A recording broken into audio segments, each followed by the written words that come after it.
cette semaine, nous nous rendons à quelques kilomètres seulement du lac de Gérardmer, découvrir un village bâti à flanc de coteaux et situé dans la vallée de la Cleurie, le Tauly. Cette commune compte près de 1600 habitants, rencontre avec 4 d'entre eux. Marc Braun et Patricia Chapuis nous accueillent à la fromagerie Bongrain-Gérard. En fin d'émission, découverte du métier de tapissière décoratrice avec Estelle Janson. Mais tout de suite, c'est avec vous, Anissé Jacquemin, que nous débutons. Vous êtes le maire de la commune. Alors expliquez-nous, un nouveau maire pour le Tauly, expliquez-nous pourquoi vous avez voulu prendre ce poste. Écoutez, j'ai été très sollicité pour effectivement prendre ce poste et ce mandat. Nous avons été élus dès le premier tour, donc le 15 mars, et nous avons pris réellement nos fonctions le 24 mai. C'est vrai, ça a été une période un peu particulière, mais maintenant vous êtes en place et vous avez plein de projets pour cette commune.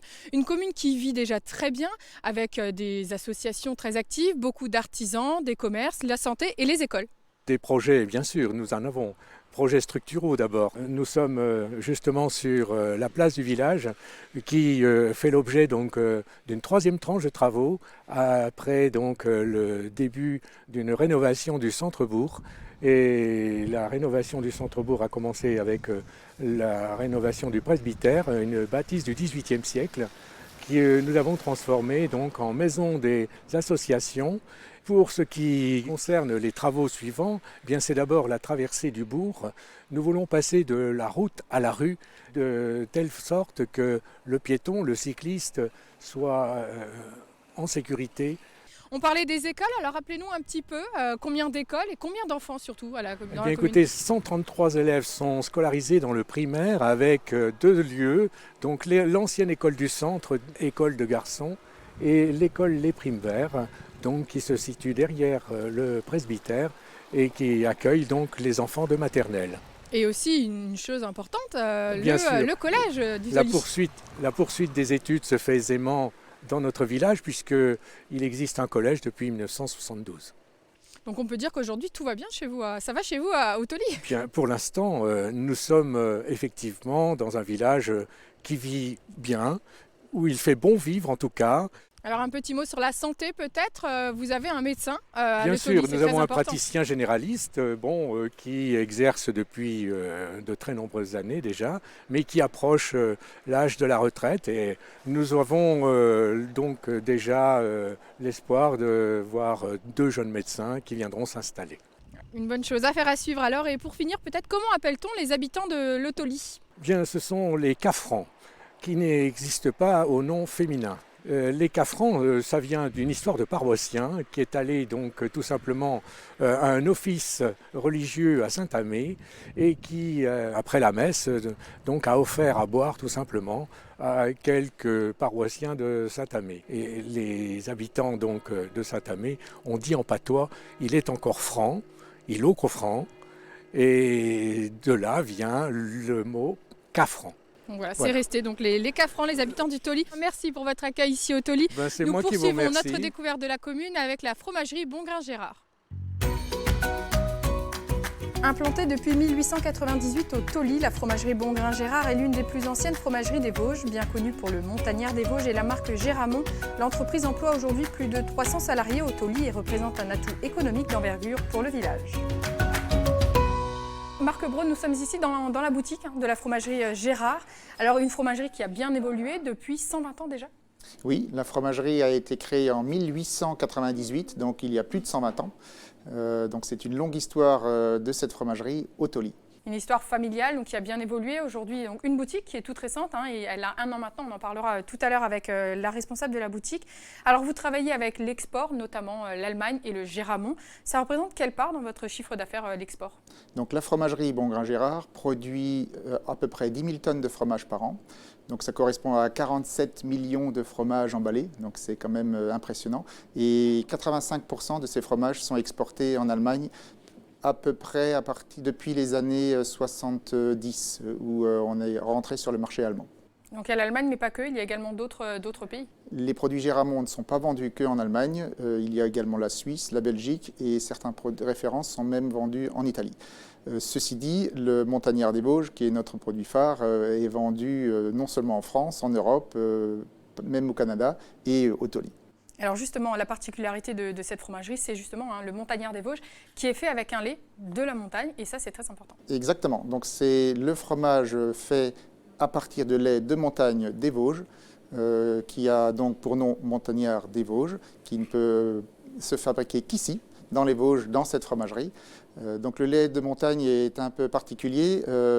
Il part du principe que dans sa fabrication, les vaches consomment principalement de l'herbe ou du foin issu des prairies, plus de 60%. Donc c'est ça qui fait sa richesse et aussi sa particularité. Alors la fromagerie Bongrain-Gérard, donc c'est le Montagnard des Vosges, le Géramont, ça on l'a bien compris, mais ça fait aussi partie d'un groupe, le groupe Savencia, c'est ça?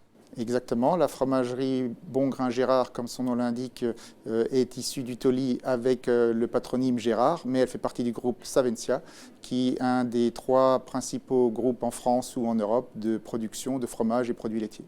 Et alors la production est entièrement assurée par la fromagerie au Tauly, comment ça se passe? La production, le lait est collecté dans la région, donc Grand Est principalement, j'allais dire Vosges principalement et Grand Est, et ce lait est transformé dans la fromagerie, dans les Vosges, et l'ensemble des produits sont fabriqués ici. Et donc on les retrouve dans la boutique. Et je vous propose de retrouver maintenant Patricia Chapuis pour parler donc de cette boutique. Merci Marc Brown de nous avoir reçus. Merci.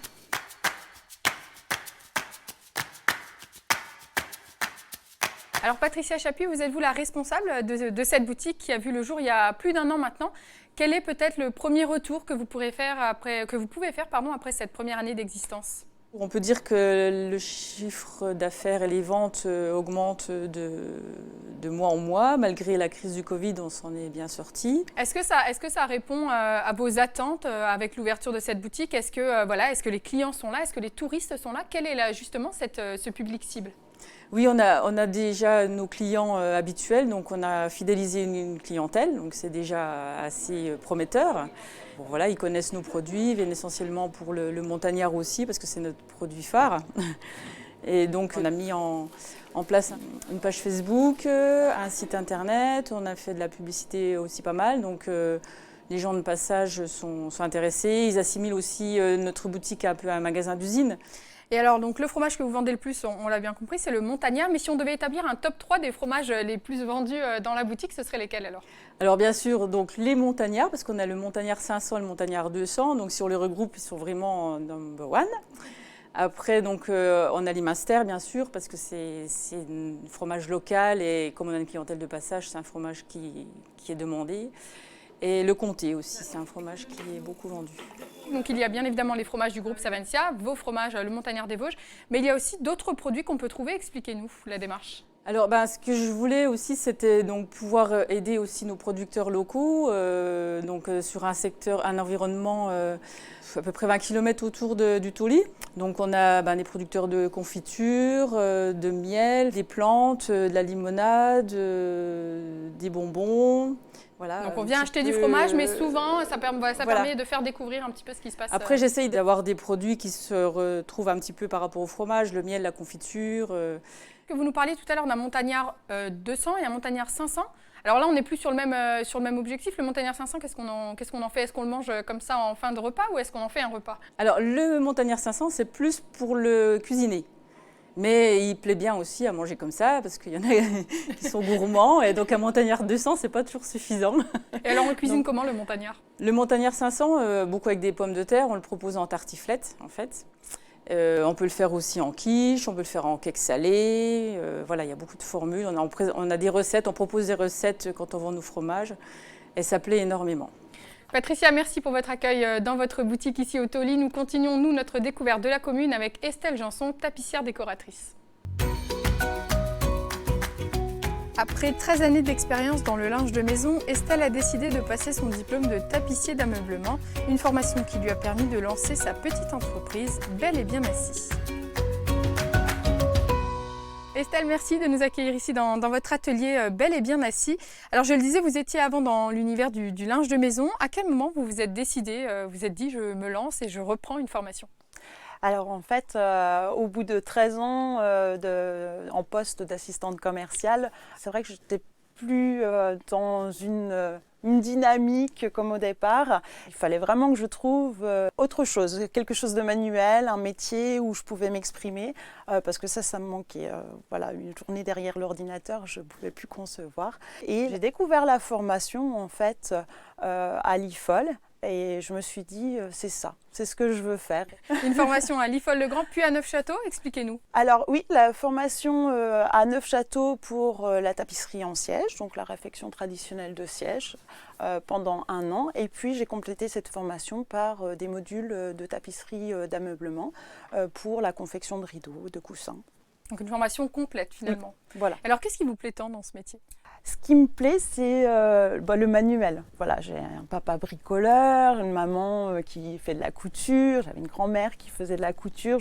J'y vois un petit peu aussi une histoire de famille.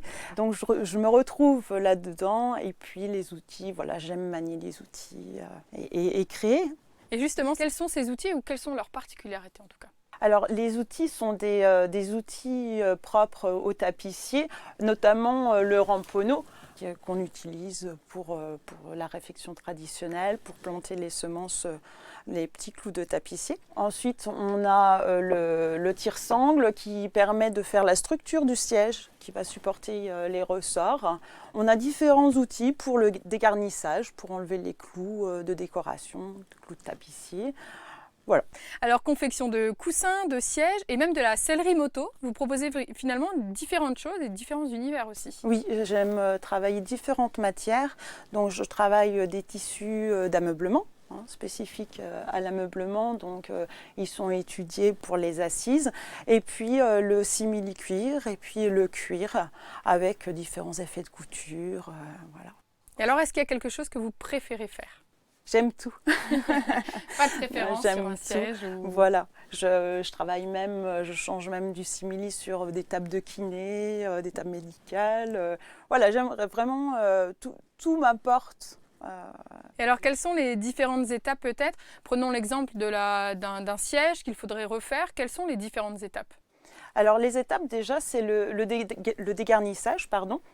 Donc on enlève tout, si c'est un siège ancien, les clous décoratifs, le tissu, et on étudie la garniture, si elle est encore en bon état ou pas, s'il faut la remplacer. Et ensuite on reconstruit le siège voilà, de zéro, s'il faut repartir du sanglage, les ressorts. On construit la garniture en crin qu'on modèle avec un tire-crin. Et puis ensuite viennent les étapes de finition. Et la plus sympa, c'est quand on pose le tissu, évidemment. Alors aujourd'hui, avec qui travaillez-vous principalement? Plutôt des particuliers, des professionnels? Alors je travaille beaucoup avec des particuliers.